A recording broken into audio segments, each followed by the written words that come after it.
If your Obsidian vault feels messy, here's the setup I use with Node Companion.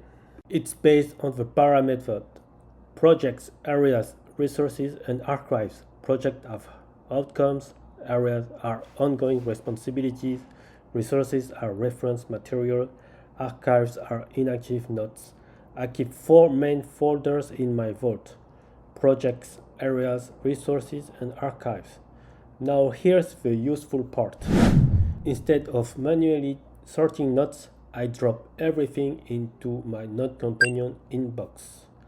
The plugin reads the content and automatically routes nodes into the right folder, like project or resources, so I can capture first and organize later.